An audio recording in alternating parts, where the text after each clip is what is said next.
In the ancient, mist-shrouded forests of Aeloria, there are whispers of the Fae courts. They are beings of immense power and the eternal use, who play games with the mortal world, weaving illusions and bending reality just for the fun of it. Among these powerful beings is Kaelen, a high-ranking Fae Noble known throughout the courts for their unparalleled cunning and the mastery of illusion. Kaelen loves a good wager, especially with mortals, delighting in the intricate dance of words and the magic, always twisting the outcome to their favor with a subtle flick of the wrist. But even for one as clever as Kaelen, the game can turn. One fateful night, a gamble goes terribly wrong. Kaelen loses, and the price is something no more Fae ever wishes to, a human life. In the mortal world, it's a sacred law. A life for a life. To default on such a debt is to invite a terrible vengeance, not just from the slighted humans, but from the ancient magic that binds both their worlds together. Failure is not an option. Desperate for a solution, Kaelen journeys deep into the Emerald Expanse,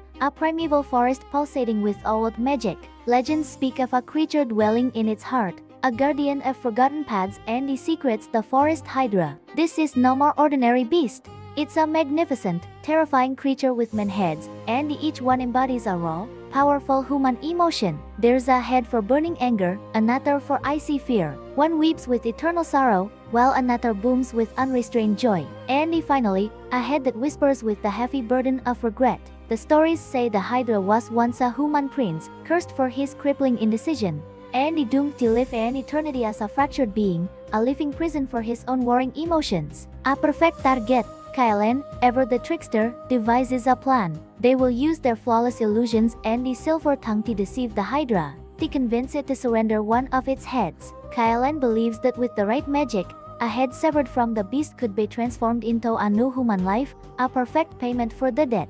The plan is brilliant, the illusions are perfect, or so Kaelen believes. But the Forest Hydra is far more than a simple monster to be outsmarted. As Kaelen approaches, the creature is already a storm of internal conflict. Its heads are locked in their eternal debate.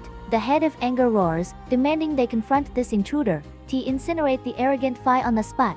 Fear hisses warnings of trickery, of the Fae's infamous reputation for weaving lies that feel truer than truth. Sorrow just weeps, reminded of all the past mistakes and the losses that led to this cursed existence. Meanwhile, Joy, ever the contrarian, laughs at Kaelen's sheer audacity, finding the whole situation endlessly amusing. And the dancer is regret, the quietest of them all, pleading for caution, for a moment of reflection before acting. As Kaelen begins to weave their intricate tapestry of illusions, something unexpected happens. The Hydra doesn't just see the magical constructs, it sees through them. Its men heads, each a mirror to a different part of the soul, begin to reflect Kaelen's own hidden nature. The Hydra's anger mirrors Kaelen's own pride. Its fear exposes Kaelen's secret terror of failure and the consequences that await.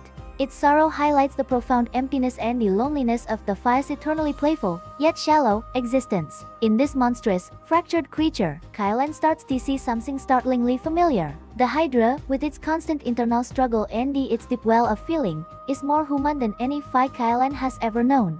The Fae, who pride themselves on being above such messy things as remorse or deep feeling, are suddenly revealed to be the true hollow shells. The monster, it turns out, has the more vibrant, complex soul. This realization shatters Kaelen's confidence and forces a profound dilemma. The path forward is no more longer clear. On one hand, Kaelen could follow through with the deception, trick the Hydra, take a head, create a human, and pay the debt. Their honor among the Fae would be tarnished by the failure of the initial bet, but their life would be safe. Yet, this act would deepen the chasm between the Fae and the mortal worlds, proving the Fae to be nothing more than selfish manipulators. It would mean destroying a being that has shown Kaelen more about themselves than centuries of life in the Fae courts ever did. The other path is far more dangerous. Kaelen could abandon the trick.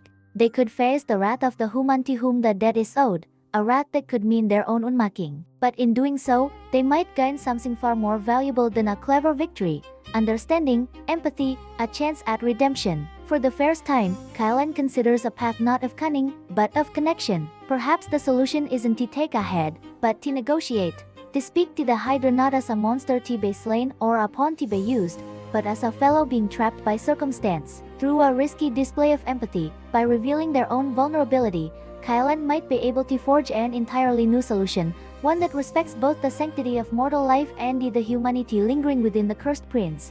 This story is about that choice. It is a deep dive into the blurred lines between what we call human and what we label monster. It explores the weight of our promises, the responsibility we have for our actions, and how true transformation comes not from force or trickery, but from genuine understanding. Kaelen's journey is a powerful character study, a clash where Fae cleverness is forced to confront moral growth. Will Kaelen choose the easy path of deception, or the difficult road to redemption? The Fae Noble who entered the Emerald Expanse was arrogant and self-assured, defined by their wit and the illusions. But the one who leaves may be someone entirely different, wiser, humbled, and with a newfound appreciation for the beautiful, messy, and the profound nature of humanity, a humanity they discovered in the heart of a monster.